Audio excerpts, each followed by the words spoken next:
The only thing that's different on each of those bottles is the single distillery logo. And so when you talk about a traffic driver, economic impact back to Bardstown, it is huge. And really, really looking forward to bringing that back next year during National Bourbon Week 2026. And will distilleries look for the most special thing they have, for lack of a better Yes. description? Yeah, this is special. Go in the back, go in the kitchen Yeah. and get this.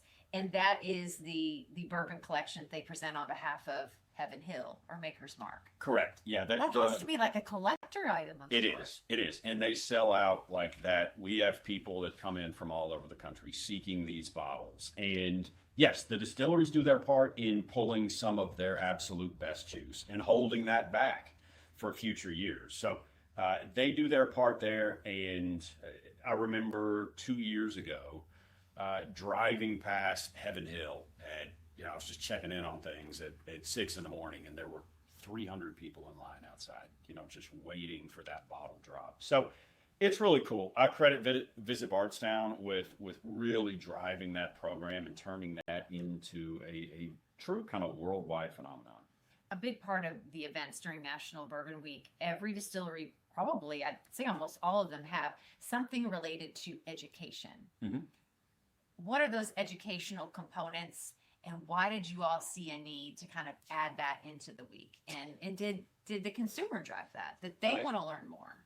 Consumer sentiment over the past several years has driven that. And our bourbon consumers these days are more and more educated. But so many of these bourbon connoisseurs and aficionados cannot get enough education. We have multiple Bourbon Capital Guild members, our Bourbon Society that the Alliance oversees, that have done the same tour at a single distillery multiple times. I mean, they just cannot get enough of that one single nugget that they didn't know before, and they really want to be educated. So we are doing on Saturday morning a special Bourbon Capital Academy class that we will end with a very special pour or two for our consumers. We've still got 5 or 6 seats left there.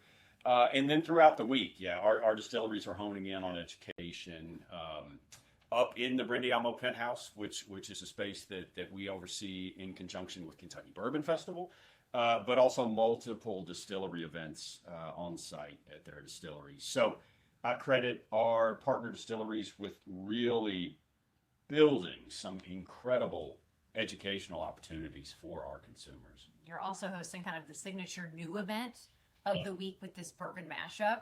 I feel like a lot of what people love are these pairings, right? Like, Yes. how do I find the right bourbon to go with a ham or a derby breakfast or to pair with a food? So that's like so hot right now. How are you all celebrating that during National Bourbon? So the Bourbon Capital Mashup is a brand new event, and that will take place Friday evening at a brand new event space in downtown Bardstown called Bespoke and Bond.